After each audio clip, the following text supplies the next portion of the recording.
கனவில் வந்த பெண்ணே நீயே நீதானா, உன்னை சேரும் முன்னே உயிர் பிரிவேனா, நெஞ்சாங்குழி ஓரத்தில நீ இருந்தா போதும் புள்ள, நீ மட்டும் போதும் புள்ள, வேற யாரும் தேவையில்லை.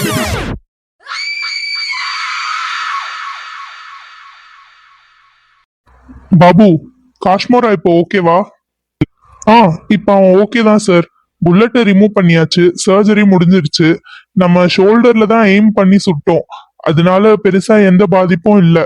அவனை பிடிக்கிறதுக்காக இந்த மாதிரி பண்ணோம். ஸோ எதுவும் பெருசா பிரச்சனை இல்லை சார். ஓகே பாபு, அடுத்து என்ன ஃபார்மாலிட்டியோ அதெல்லாம் பாருங்க. மிஸ்டர் பாண்டியன், இப்போ உங்களுக்கு சந்தோஷமா? இதுக்காக தான் உங்களுக்கு எதுவுமே தெரியக்கூடாதுன்னு நான் நினைச்சேன். இப்படி காஷ்மீர் ஹாஸ்பிட்டல்ல படுக்க வச்சிட்டீங்களே, அதுவும் இல்லாம ஷாலு அவ சுயநினைவே இல்லாம மயக்க போட்டு விழுந்துட்டா, இன்னும் கண்ணை திறக்கல. இது எல்லாத்துக்கும் நீங்க மட்டும்தான் காரணம். ஏன் உயிரை காப்பாத்தின காஷ்மீரா இப்ப ஆபரேஷன் தியேட்டர்ல இருக்காரு, அதுக்கு எல்லாத்துக்கும் நீங்க தான் காரணம். இப்போ உங்களுக்கு சந்தோஷமா பாண்டியன்? இப்போ உங்களுக்கு ஓகேவா? உங்க கடமையை நீங்க சூப்பரா பண்ணிட்டீங்க போல. இதுக்காக தான் நான் உங்ககிட்ட எதுவும் சொல்ல மாட்டேன்னு சொன்னேன். நீங்க எப்பயுமே இப்படிதான் பாண்டியன், அடுத்தவங்களோட ஃபீலிங்ஸ புரிஞ்சிக்கவே மாட்டீங்க. எப்ப பார்த்தாலும் நீங்க நினைக்கிறது மட்டும்தான் ரைட், நீங்க பண்றது மட்டும்தான் கரெக்ட். உங்க மாதிரி ஒரு மனுஷன் கூட எல்லாம் யாராலையும் வாழவே முடியாது. எப்படிதான் உங்க வைஃப் உங்க கூட இருக்காங்களோ, அவங்களையாவது மதிக்கிறீங்களா இல்ல அவங்க சொல்றதையே இப்படிதான் நெக்லெக்ட் பண்ணுவீங்களா? எனிஹேவ், எனக்கு அது எதுவும் தேவையில்ல. உங்களை பார்த்தாலே கோவமா வருது. கெட் லாஸ்ட் மிஸ்டர் பாண்டியன், என் முகத்திலே முழிக்காதீங்க. I hate you so much.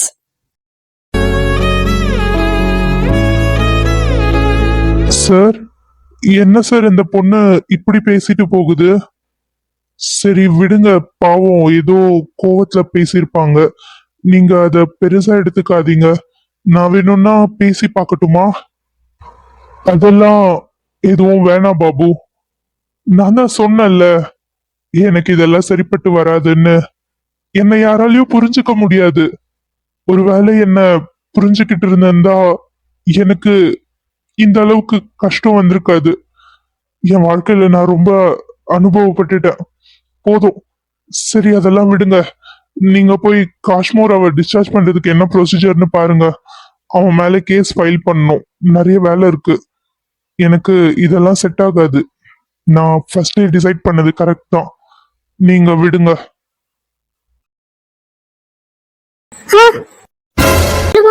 ஷாலுமா, கண்ணை திறந்துட்டியா? உனக்கு ஒன்னும் இல்லையே, நல்லா இருக்கியா? ஷாலு, உன்னை பார்த்து எவ்வளவு நாளாச்சு. இப்பதான் எனக்கு ரொம்ப நிம்மதியா இருக்கு. என்ன பண்ணுது? இப்பெல்லாம் ஓகே தானே? மயக்கமா இருக்கா? டாக்டர் கூப்பிடவா? இவ்வளவு நாள் நீ இல்லாம வீடு மாதிரியே இல்லம்மா. உன்னை பார்த்ததுக்கு அப்புறமா தான் எல்லாருக்கும் ரொம்ப நிம்மதியா ஆச்சு. என்னாச்சு ஷாலு? நாங்க எல்லாரும் பேசிட்டே இருக்கோம், நீ அமைதியா இருக்க. என்னாச்சு? உனக்கு உடம்பு ஏதாவது பண்ணுதா? சாண்டிமா, கொஞ்சம் டைம் கொடு. அவளே இப்பதானே கண்ணு முழிச்சிருக்கா, அதிர்ச்சியா இருப்பா. கொஞ்சம் டைம் கொடு, அவ ரிலாக்ஸ் ஆகட்டும். இப்பதான் எனக்கு நிம்மதியா இருக்கு. இவ்வளவு நாள் என் பொண்ணை நினைச்சு செத்துக்கிட்டு இருந்தேன். அவளை இப்ப நேர்ல பாக்குறப்பதான் எனக்கு நிம்மதியா இருக்கு. இவ்வளவு நாளா எவ்வளவு கஷ்டப்பட்டுட்டு இருந்திருப்பேன். அந்த படுபாவி இவ்வளவு என்ன பண்ணானோன்னு யோசிச்சு தூக்கம் இல்லாம சாப்பாடு தண்ணி இல்லாம இருந்தேன். இப்ப என் பொண்ணை பார்த்ததுக்கு அப்புறமா தான் என்னால நிம்மதியா மூச்சு கூட விட முடியுது. சம்மந்தியம்மா, அதுதான் இப்ப நம்ம பிள்ளை நம்ம கிட்ட வந்து சேர்ந்துடுச்சுல்ல, ஏன் இன்னும் அழுதுட்டு இருக்கீங்க? கண்ணை தொடங்க. ஆமா பெரியம்மா, நீங்க ஏன் அழறீங்க? அதான் ஷாலு வந்துட்டால, நீங்க அழுது உங்களுக்கு ஏதாவது ஆயிட போகுது. ப்ளீஸ் அழாதீங்க. இல்லம்மா, இல்ல, இனி நான் அழவே மாட்டேன். என் பொண்ணுதான் என்கிட்ட வந்துட்டால, இதுக்கப்புறம் அவளை நல்லபடியா பாத்துக்கணும். இதுக்கப்புறம் எந்த பிரச்சனையும் கிடையாது. இதுக்கப்புறம் எந்த பிரச்சனையும் இல்லாம என் பொண்ணை வச்சுட்டு நான் சந்தோஷமா நிம்மதியா இருப்பேன். எந்த பிரச்சனையும் இல்ல, இப்பதான் நிம்மதியா இருக்கு. அது எப்படி பிரச்சனையே இல்லைன்னு சொல்றீங்க? இதுக்கப்புறமா தான் உங்களுக்கு பிரச்சனையே ஆரம்பம். அண்ணி, என்ன சொல்றீங்க நீங்க? பாவம் இப்பதான் உங்க பொண்ணு கிடைச்ச சந்தோஷத்துல இருக்காங்க, நீங்க என்னமோ சொல்றீங்க? ஐயோ மதனி, நான் உண்மையதான் சொல்றேன். கிட்டத்தட்ட அந்த பொண்ணு 2 வாரமா எவனோ கடத்தி வச்சிருந்தான். இந்த பொண்ணும் வயசு பொண்ணு, அந்த பையனும் வயசு பையன். இத்தனைக்கும் அந்த பையன் அந்த பொண்ணை காதலிக்கிறான் வேற. 2 வாரமா இந்த பொண்ணை கடத்தி வச்சிருக்கான். ஒரு வயசு பையன் ஒரு வயசு பொண்ணை 2 வாரமா கடத்தி வச்சிருக்கான்னு ஊரே பரவிடுச்சு. இப்படி இருக்கப்ப இந்த பொண்ணை வேற யாரு இதுக்கப்புறம் கல்யாணம் பண்ணிப்பாங்க? இதுக்கப்புறம் காலம் பூரா அந்த பொண்ணு அவங்க அம்மா கூட தான் இருந்தே ஆகணும். வேற வழியே இல்ல. அததான் சொன்னேன். ஐயோ கடவுளே, என் பொண்ணோட வாழ்க்கை இப்படி நாசமாயிடுச்சு. ஐயோ, இதுக்கப்புறம் நான் என்ன பண்ண போறேன்? ஐயோ, என் வாழ்க்கையில நிம்மதியே இல்லாம போயிடுச்சு. என் பொண்ணை இதுக்கப்புறம் நான் வச்சுட்டு என்ன பண்ண போறேன்? அவளுக்கு இனி கல்யாணம் நடக்காதா? கடைசி வரைக்கும் என் கூட தான் இருக்க போறாளா? இந்த ஊர் உலகம் அவளை எப்படி பேசும்னு தெரியலையே.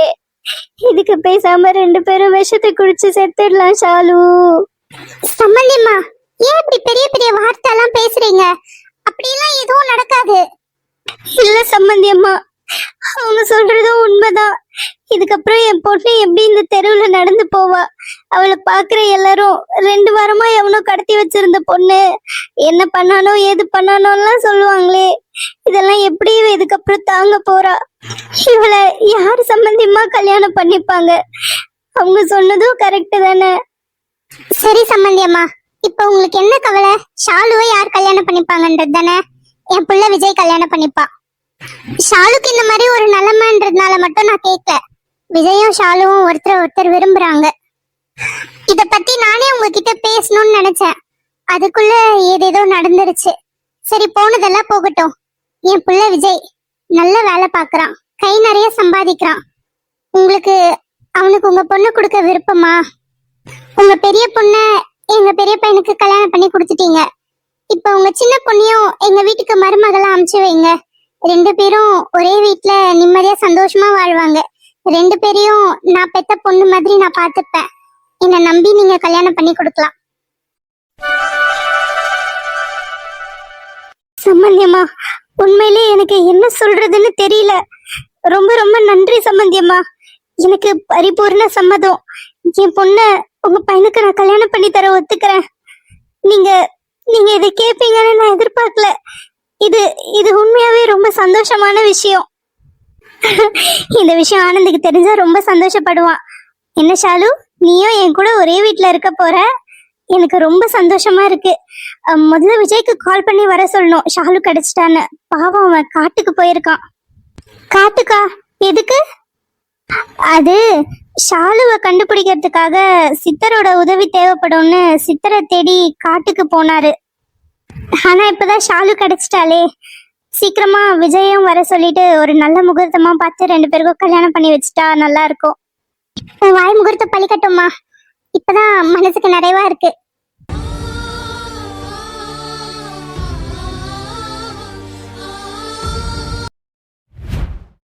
இப்ப கொஞ்சம் ஜுரம் குறைஞ்சிருக்கு. தம்பி, உனக்கு தலைவலி ஏதாவது இருக்கா? அப்படிலாம் எதுவும் இல்லைங்க, நல்லதா இருக்கேன். அம்மா, இவருக்கு உடம்பு நல்லபடியா சரியாயிடுச்சு. இதுக்கப்புறம் எந்த பிரச்சனையும் இல்ல. ரொம்ப ரொம்ப நன்றி ஐயா. இவர் உயிரை காப்பாத்தி கொடுத்திருக்கீங்க. எப்படி நன்றி சொல்றதுன்னே தெரியல. ஆமா, நீங்க மட்டும் இல்லைன்னா இவனுக்கு என்ன இருக்கும்னே தெரியல. இவனை காப்பாத்தி மருத்துவம் பார்த்து இப்ப நல்லபடியா உட்கார வச்சிருக்கீங்க. ரொம்ப நன்றி. நீங்க மட்டும் இல்லைன்னா நான் என்ன இருப்பேன்னே தெரியல. என்னை காப்பாத்தினதுக்கு ரொம்ப நன்றி ஐயா. இந்த நன்றியை நீங்க உங்க மனைவிக்கு சொல்லுங்க. அவங்கதான் உங்களை காப்பாத்தினாங்க. ஹர ஹர மகாதேவா. வணக்கம் ஐயா. தம்பி, இவருதான் நீங்க தேடி வந்த கொல்லிமலை சித்தர். ஐயா வணக்கம் ஐயா. நான் உங்களதான். நீங்க வருவேன்னு எனக்கு முன்னாடியே தெரியும். உன் வருகைக்காக தான் காத்துட்டு இருந்தேன். நீங்க எதுக்காக வந்தியோ அது நடக்காது. ஆனா உனக்கு எதெல்லாம் நடக்கணுமோ அதெல்லாம் சரியா நடந்துருச்சு. எல்லாம் அவன் செயல். நீங்க இருந்து கிளம்பலாம். எப்ப நான் அங்க வரணுமோ அப்ப வருவேன். சரியான நேரத்துல வருவேன். என் அப்பன் ஈச சொல்றப்போ நான் அங்க இருப்பேன். அம்மாடி, கொஞ்சம் இங்க வாமா. தீர்க்க சுமங்கலி பவ.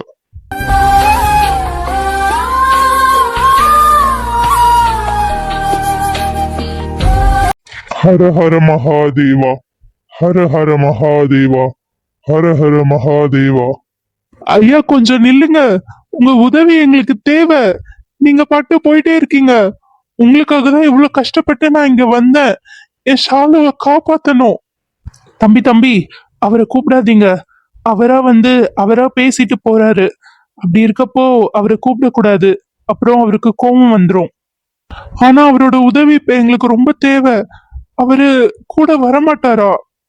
அவருதான் சொன்னாருல்ல, கண்டிப்பா நான் வரேன், தேவைப்படுற நேரத்துக்கு கண்டிப்பா நாங்க இருப்பேன்னு. அதனால நீங்க நம்பி போங்க, உங்களுக்கு அங்க எந்த பிரச்சனையும் வராது. சித்தர் சொன்ன மாதிரியே கண்டிப்பா வருவாரு. ஆனா இப்ப எங்களுக்கு அவசரமா. தம்பி, என்னைக்குமே சித்தர் அவரோட வாக்க மீறினது கிடையாது. அங்க கண்டிப்பா அவரோட தேவை இருக்கப்ப அவரே வருவாரு. அதனால நீங்க மறுபடியும் அவரை எதுவும் கேட்க முயற்சி பண்ணாதீங்க.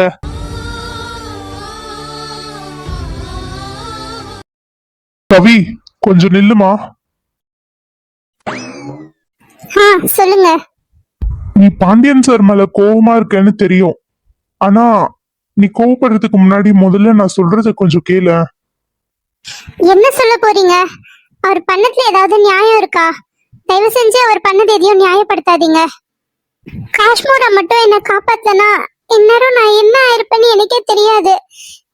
அவர் என்னோட உயிரை காப்பாத்தினவரு. இன்னைக்கு என்னாலேயே அவர் குண்டடிப்பட்டு ஹாஸ்பிட்டல்ல கிடக்குறாரு.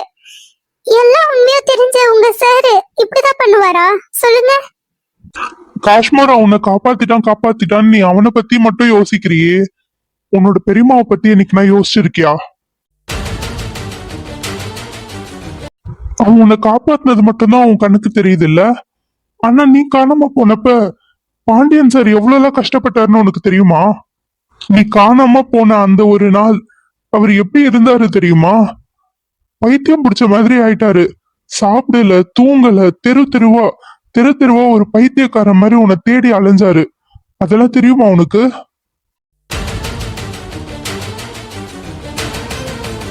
இது வரைக்கும் எத்தனையோ மிஸ்ஸிங் கேஸ், ஏன் ரேப் கேஸ் கூட அட்டன் பண்ணிருக்காரு. ஆனா அவர் இந்த அளவுக்கு பயந்து நான் பார்த்ததே கிடையாது. காஷ்மீரா என்னை காப்பாத்திட்டான்னு. ஆனா நீ அங்க போறதுக்கு காரணமே யாரு? காஷ்மீரா தானே. அவன் உன்னை பார்த்தும் பார்க்காத மாதிரி போறதுக்கு பதிலா ஒரே ஒரு தடவை உன்னை ஷாலுவை மீட் பண்ண வச்சிருக்கலாம்ல. அவன் ஷாலுவை காதலிக்கிறான். அதனால அவன் யார் கூடவும் ஷாலுவை சேர விட மாட்டான். என்ன இது? இதெல்லாம் காதலா? நீயே சொல்லு. ஒரு பொண்ணை அவங்க குடும்பத்துல இருந்து பிரிச்சு தனியா கூட்டு போய் அடிச்சு வைக்கிறது பேருதான் காதலா? அவன் பண்ணது மிகப்பெரிய கிரைம். உன் பெரியம்மா ஹாஸ்பிட்டல்ல கடந்து எவ்வளவு கஷ்டப்பட்டாங்க. ஒரு நாள் பாண்டியன் சாரை மீட் பண்ணி அவ்வளோ அழுதாங்க. என் பொண்ணை கண்டுபிடிச்சு கொடுங்கன்னு அவ்வளோ கஷ்டப்பட்டாங்க. இப்ப கூட காஷ்மீர் அவ வேணும்னு ஷூட் பண்ணல. எங்க நாங்க அங்க வந்தது தெரிஞ்சு அவன் ஷாலுவை கூட்டிட்டு அங்க இருந்து தப்பிச்சு போயிடுவானோன்றதுக்காக மட்டும்தான் அவனை ஷோல்டர்ல குறி பார்த்து சுட்டாரு. அவனுக்கு சின்ன இன்ஜுரி ஆகுற மாதிரி மட்டும்தான் நாங்க ஷூட் பண்ணோம். அப்புறம் வேற ஏதோ கேட்டிய? உங்க பொண்டாட்டி எல்லாம் எப்படி உங்க கூட இருக்காங்கன்னு தானே சொல்லி கேட்ட. அவர் பொண்டாட்டி அவர் கூட இல்ல. அவர் பொண்டாட்டி எப்பவோ அவரை டைவர்ஸ் பண்ணிட்டாங்க.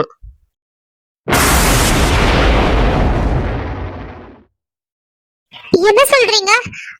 உண்மையாவா? எதனால? பாண்டியன் சாருக்கு 5 வருஷத்துக்கு முன்னாடியே கல்யாணம் ஆச்சு. அவரு மிகப்பெரிய பணக்கார வீட்டு பையன். அவருக்கெல்லாம் வேலைக்கு போகணுன்ற அவசியமே கிடையாது. ஆனா சின்ன வயசுல இருந்து போலீஸ் ஆகணும்ன்றது அவரோட எய்ம். அந்த எய்ம்காக கஷ்டப்பட்டு படிச்சு போலீஸாவும் ஆயிட்டாரு. அதுக்கப்புறம் அவங்க வீட்டுல ரம்யான்ற ஒரு பொண்ணை பார்த்து கல்யாணம் பண்ணி வச்சாங்க. அந்த பொண்ணு சாருடைய பணக்காசுக்கு ஆசைப்பட்டுச்சே தவிர சாரை பத்தி எதுவுமே யோசிக்கவே இல்லை. பாண்டியன் சாருக்கு எப்பயுமே அவரோட ஒர்க் தான் முக்கியம். ஏன்னா இது அவரோட சின்ன வயசு கனவு. ரொம்ப கஷ்டப்பட்டு தான் படிச்சு முன்னேறினாரு. போலீஸ் வேலைன்றது அவ்வளோ ஈஸி கிடையாது. பிசிக்கலாவும் மென்டலாவும் எப்பயுமே அலர்ட்டா இருக்கணும். எங்களால ஃபேமிலி கூட அந்த அளவுக்கு டைம் ஸ்பெண்ட் பண்ண முடியாது.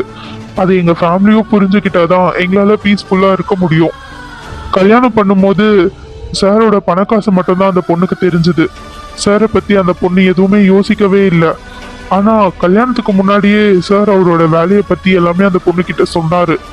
அப்ப எல்லாமே ஒத்துக்கிட்ட அந்த பொண்ணு கல்யாணம் ஆன 2 மாசத்துல சாரை பிடிக்கலன்னு சொல்லிடுச்சு. எதனால பிடிக்கலன்னு சொன்னாங்க?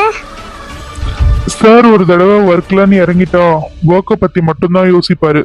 வீடு வாசல் எல்லாத்தையும் மறந்துடுவாரு. அந்த அளவுக்கு அவர் இந்த ஒர்க்ல அவ்வளோ டெடிகேஷனா இருப்பாரு. அதனால அவரால் அந்த பொண்ணு கூட டைம் ஸ்பெண்ட் பண்ண முடியல. ஆரம்பத்துல பணத்துக்காக வந்த அந்த பொண்ணு பணத்தை வச்சு ரொம்ப சந்தோஷமா இருந்தா. அதுக்கப்புறம் கொஞ்சம் கொஞ்சமா தனிமையா ஃபீல் பண்ணா. ஆனா இவராலையும் வீட்ல டைம் ஸ்பெண்ட் பண்ண முடியல. அவரோட மொத்த டைமையும் ஒர்க்ல மட்டுமே கான்சென்ட்ரேட் பண்ணி ப்ரொமோஷன் வாங்கறதுக்காக ட்ரை பண்ணிட்டு இருந்தாரு. இது இப்படி இருக்கும்போது அந்த பொண்ணுக்கு சைல்ட்ஹுட் ஃப்ரெண்ட் ஒருத்தர் இருந்தான். அவன் பேரு கேசவ். அவன் கூட பழகி அவனை லவ் பண்ணி அவன் கூட இல்லீகல் அஃபேர்ல இருந்தாங்க. இது கொஞ்ச நாள்லயே சாருக்கு தெரிய வந்தது. அதுக்கப்புறம் ரொம்ப பெரிய பிரச்சனை ஆயிடுச்சு. அப்புறம் அந்த பொண்ணு எனக்கு நீ வேணாம் டைவர்ஸ் கொடுத்துருன்னு கேட்டுச்சு. சாரும் அப்ப டைவர்ஸ் கொடுக்க ஒத்துக்கிட்டாரு. ஆனா அதுக்கப்புறமா தான் அந்த பொண்ணு சாரோட சொத்துல பாதி சொத்து ஜீவன் அம்சமா வேணும்னு சொல்லி கேஸ் போட்டிருந்தது. அப்படியே இந்த கேஸ் எல்லாம் முடிய 5 வருஷம் ஆயிடுச்சு. லாஸ்டா 2 மாசத்துக்கு முன்னாடி தான் சாருக்கு டைவர்ஸ் கிடைச்சது. அந்த பொண்ணு தான் இவரை சீட் பண்ணிட்டு போயிட்டாங்க அப்படின்றத ப்ரூஃப் பண்ணி எப்படியோ சாரோட சொத்தெல்லாம் காப்பாத்தியாச்சு. நான் ஏன் இதெல்லாம் உன்கிட்ட சொல்றேன்னு தெரியுமா? ஏன்னா நீ சாரை லவ் பண்றல்ல, அதே அளவுக்கு தான் அவரும் உன்னை காதலிக்கிறாரு. ஆரம்பத்துல அவருக்கு அவரோட கடந்த காலத்துல நடந்த எல்லா விஷயத்தையும் நினைச்சு ஒரு பயம் இருந்தது. ஆனா ஆனா நீ அவரை பார்த்து பார்த்து கேர் பண்ணிக்கிட்டது எல்லாமே அவருக்கு ரொம்ப பிடிச்சிருந்தது. குறிப்பா அந்த டூர் போனப்ப அவருக்காக நீ தண்ணி எடுத்துட்டு வந்து கொடுத்தது, அவருக்கு எல்லா விஷயத்திலயும் சப்போர்ட்டா நின்னது, அவரையே நீ சுத்தி சுத்தி வந்தது எல்லாமே அவருக்கு பிடிச்சிருந்தது. ஆனா நீ காலேஜ் படிக்கிற சின்ன பொண்ணு. அதனால இது சரியா வருமா வராதா இல்ல பழைய மாதிரி ஏதாவது பிரச்சனை ஆகுமான்ட்டு அவர் பயந்துட்டே இருந்தாரு. நீ அவருக்காக ஒரு gift கொடுத்த தெரியுமா? அதை இன்னுமே அவர் வச்சிட்டு இருக்காரு. எப்பெல்லாம் உன் ஞாபகம் வருதோ அப்பெல்லாம் அந்த கிஃப்ட திறந்து பார்த்துட்டு கொஞ்ச நேரம் ஃபீல் பண்ணிட்டு மறுபடியும் அதை மடிச்சு கபோர்ட்ல வச்சிருவாரு. நீங்க நீங்க சொல்றதெல்லாம் உண்மையா? பாண்டியனுக்கும் என் மேல ஃபீலிங்ஸ் இருக்கா? ஆமாமா, நான் ஏன் உன்கிட்ட போய் சொல்ல போறேன்? அவர் பக்கத்துல இருந்து எல்லாத்தையும் பார்த்தவன் நானு. இவ்வளவு நாள் அவர் எதுவும் சொல்ல வேணாம்னு சொன்னதுனால நான் சொல்லாம இருந்தேன். ஆனா இன்னைக்கு நீ அவர்கிட்ட கோவப்பட்டு இவ்வளவு தூரம் வார்த்தை விட்டதுனால அவர் ரொம்ப உடைஞ்சு போயிட்டாரு. இதுக்கு மேல நான் பேசாம இருந்தா சரியா வராதுன்னு தான் நானே வந்து பேசுறேன் உன்கிட்ட.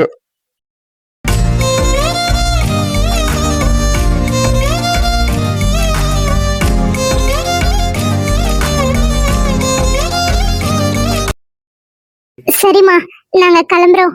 எங்களை ரொம்ப நல்லா பாத்துக்கிட்டீங்க. உங்க எல்லாருக்கும் ரொம்ப நன்றி. நன்றி எல்லாம் எதுக்கு கண்ணு? நீயும் எனக்கு புள்ள மாதிரி தான். வார்த்தைக்கு வார்த்தை அன்பா அம்மா அம்மான்னு கூப்பிடுறல்ல. அப்புறம் சித்தர் உன்னை தீர்க்க சுமங்கலி அப்படின்ட்டு ஆசீர்வாதம் பண்ணாருன்னு சொன்னாங்க. உண்மையாவே ரொம்ப நல்ல விஷயம் கண்ணு. இது வரைக்கும் சித்தர் யாரையும் அவரா கூப்பிட்டு ஆசீர்வாதம் பண்ணதே கிடையாது.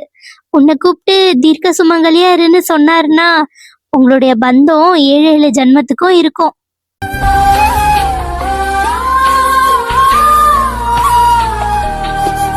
உண்மையாலே உங்க 2 பேரோட ஜோடி பொருத்தம் அவ்வளோ அம்சமா இருக்கு. 2 பேரும் ஒருத்தருக்காக ஒருத்தர் பிறந்தவங்க மாதிரி இருக்கீங்க. அடுத்த தடவை இந்த பக்கம் வந்தா ஊருக்கு வந்துட்டு போ கண்ணு. சரிம்மா. சரி பசங்களா, பார்த்து பத்திரமா போங்க. இதோ இப்படியே நேரா போனீங்கன்னா ஒரு குறுக்கு வழி வரும். பாதை கொஞ்சம் கடினமா இருக்கும். ஆனா கொஞ்சம் கஷ்டப்பட்டு போயிட்டீங்கன்னா நேரா ரோடுக்கு போயிடுவீங்க. அப்புறம் அங்க இருந்து உங்களால சுலபமா உங்க ஊருக்கு போக முடியும். சரிங்க ஐயா, ரொம்ப நன்றி. சரி நாங்க கிளம்புறோம். சரி தம்பி, பார்த்து போயிட்டு வாங்க. ஐயோ அம்மா, இதுக்கு மேல என்னால ஏற முடியாது. பயங்கரமா மூச்சு வாங்குது. பாதையே இல்ல, ஃபுல்லா பாறையா தான் இருக்கு. டே மச்சான், இதுக்கு மேல என்னால சத்தியமா முடியாது. காலெல்லாம் வலிக்குது. இன்னும் எவ்வளவு தூரம்டா ஏறி ஏறி போகணும் இதே மாதிரி பாறை மேல? என்னது முடியாதா? டேய், நேத்தே புலி வந்ததே ஞாபகம் இருக்கா? ஐயோ ஆமா இல்ல, அத மறந்துட்டேன். டே மச்சான், என் காலே உடஞ்சாலும் பரவாயில்ல, எப்படியாவது நம்ம இன்னைக்கு ரோட்டுக்கு போய் சேர்ந்துடணும்டா. இல்லனா அந்த புலியோ சிங்கமோ வந்து நம்மள ஒரேடியா சேர்த்து விட்டுரும். ஐயோ கடவுளே, இனி ஜன்மத்துக்கும் இந்த மாதிரி காட்டு வழி பயணத்துக்கெல்லாம் நான் வரவே மாட்டேன். என்னை இந்த தடவை எப்படியாவது கூட்டிட்டு போய் பத்திரமா வீட்டுல சேர்த்து விடு.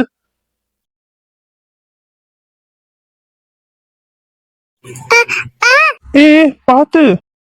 ஒரே ஒரு பார்வையிலே சொக்கி போனேனடா, நீள வழி தெரியாமல் புதைந்தேனடா, இந்த ஒரு ஜென்மம் எனக்கு போதாதடா, 7 ஜென்மம் உனக்காக பிறப்பேனடா, உனக்காக காத்திருப்பேன், உயிர் காதலாய் பூத்திருப்பேன், உயிரையே நீ கேட்டால் நான் தருவேன்.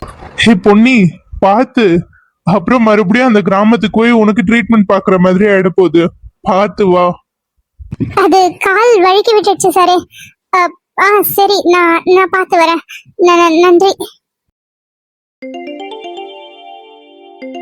ஆ என்ன இது, இந்த காட்டுக்குள்ள போன் சத்தம் கேக்குது? டே மடையா, அது உன் போன் தான் நினைக்கிறேன். முதல்ல போனை எடு. யார் போன்லயுமே சுத்தமா சிக்னல் இல்லாம இருந்தது. நல்ல வேளை இந்த இடத்துல சிக்னல் கிடைக்குது. போனை எடு. அடட, ஆனந்த் மச்சான் போன் பண்றான். டேடி ஸ்பீக்கர்ல போட்டுறா. சரி மச்சான். ஹலோ. ஏ மச்சான் கேக்குதா? எனக்கு விட்டு விட்டு கேக்குதுடா. உங்களுக்கு கேக்குதா? ஏதோ லைட்டா கேக்குதுடா. சரி, நான் சொல்றத தெளிவா கேளு. நீங்க இதுக்கு மேல அந்த காட்டுல இருக்க வேண்டிய அவசியம் இல்ல. ஷாலு கிடைச்சிட்டா. என்னது, ஷாலு கிடைச்சிட்டாளா? ஷாலு வீட்டுக்கு வந்துட்டாளா? ஷாலு எப்படி இருக்கா? டே விஜய், நீ தானே பேசுற? நீ தான் பேசுறேன்னு கேக்குதா, நான் என்ன பேசுறேன்னு தெரியல. சரி, வீட்டுக்கு வந்து சேருங்க. ஷாலு வீட்டுல தான் இருக்கா. அப்பாடா, எப்படியோ ஷாலு கிடைச்சிட்டா. ரொம்ப நிம்மதி. சீக்கிரமா வீட்டுக்கு போய் அவளை பார்க்கணும். எப்படி இருக்காளோ என்னமோ. ஷாலு கிடைச்சிட்டாங்களா? சீக்கிரமா வீட்டுக்கு போயிடுவோமா? அப்படின்னா இதுதான் நான் கடைசியா அவர் கூட இருக்கனாலா? இதுக்கப்புறம் நான் இவரை மறுபடியும் பார்க்கவே முடியாதுல்ல?